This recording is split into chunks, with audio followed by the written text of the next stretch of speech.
Hey there, Grumpy Old Fart here. Due to YouTube's changing quote-unquote community standards, I created a channel called Grumpy Old Fart over on Rumble, a free speech alternative to YouTube. You can see all of my stuff over there, including my political and social commentary, as well as my current events videos.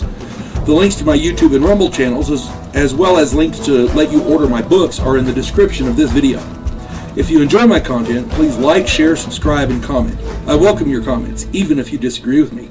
Now, on with the video. Hey there, Grumpy Old Fart here. I did a video on the Dyatlov Pass incident just now. And when I was doing research for that, I came across another unexplained incident of another hiking group with 9 more hikers in Russia, but this was in 1993. And this one is almost as perplexing as the Dyatlov Pass one. It's not as famous, but it's just weird. And it doesn't have as much weird information as the Dyatlov Pass incident, but it's pretty weird. So here we go. Unexplained incident, the Korovina Group. Korovina. K-O-R-O-V-I-N-A.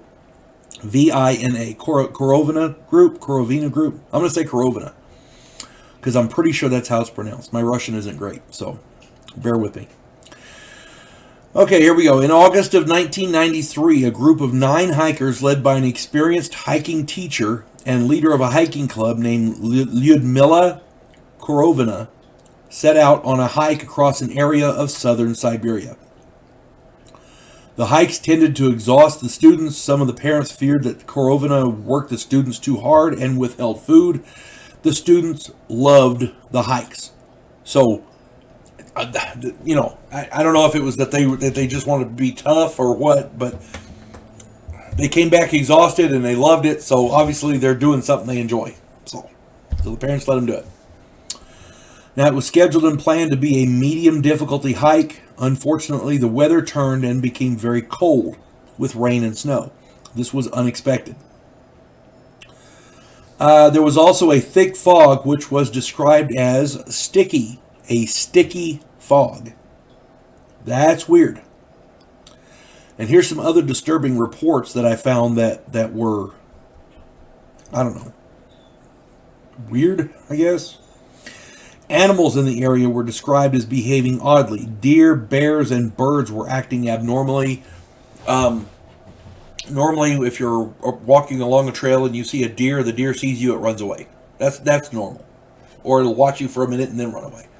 These deer would stop and just stare as you walked by them. It was crazy. Bears and birds were acting abnormally as well. Trees in the area were leaning in odd ways. To me, that says some sort of a geomagnetic or a gravimetric anomaly of some kind. I don't know. Now, it is possible that electromagnetics can mess with people's minds. That's a possibility I hadn't considered. So, yeah, maybe.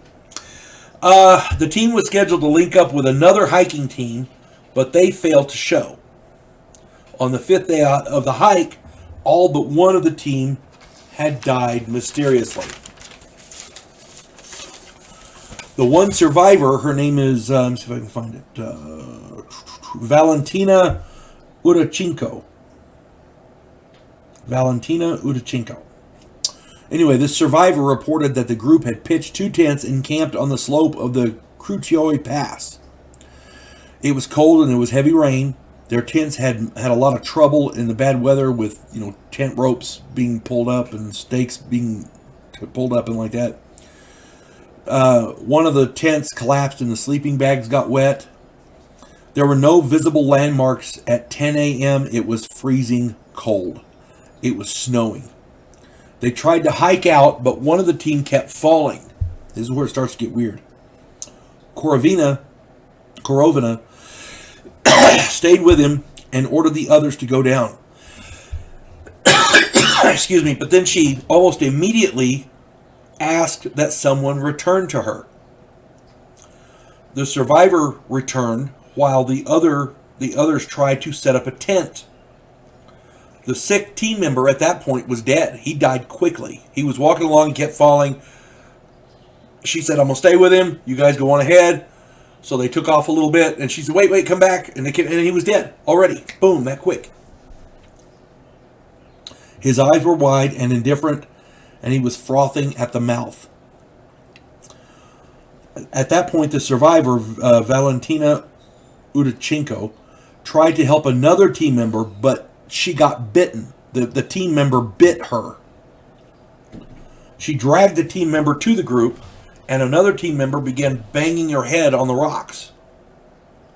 Something was driving these people crazy, to the point of dying. Korovina wasn't breathing at that point, so even she died. The experienced one died. Valentina realized nobody was moving. She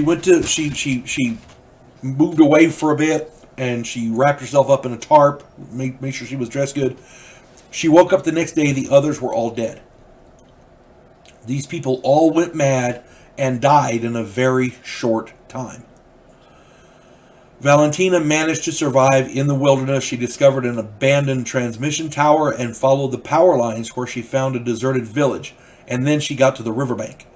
There, she was discovered by a group of hikers from Kiev.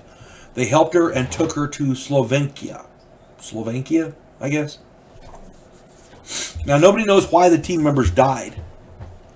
There are lots of theories, but no solid proof. The weather was certainly a factor, but that was not what killed them. If Udachenko is telling the truth, then this is a serious mystery.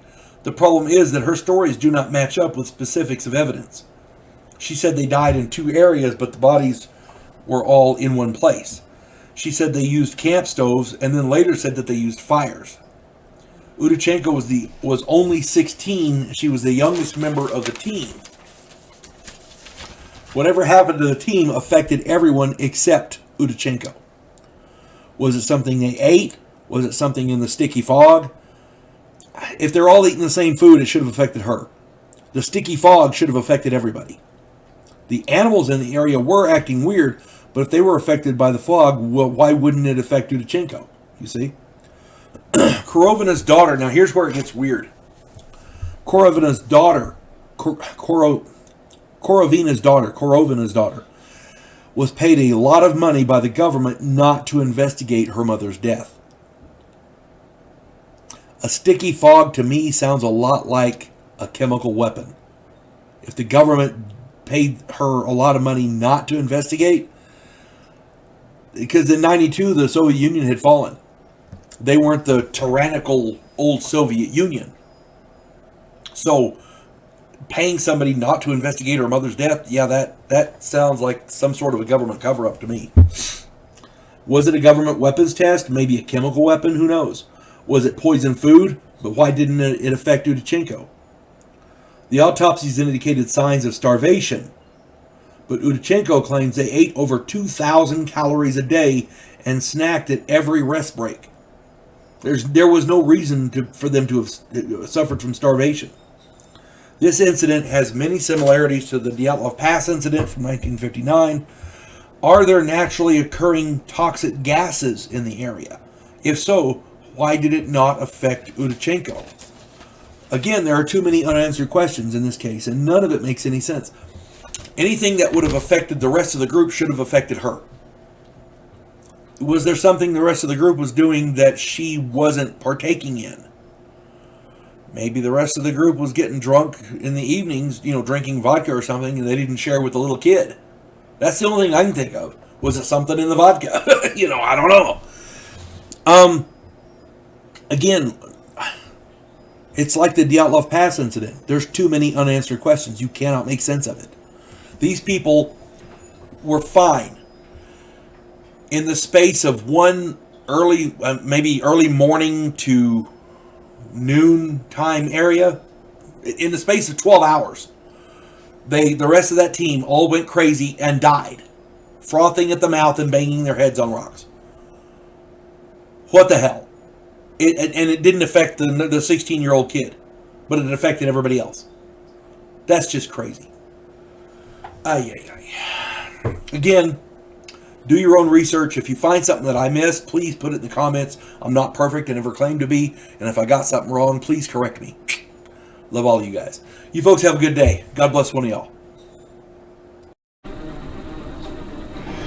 Clarissa Lowe, a historian from the future.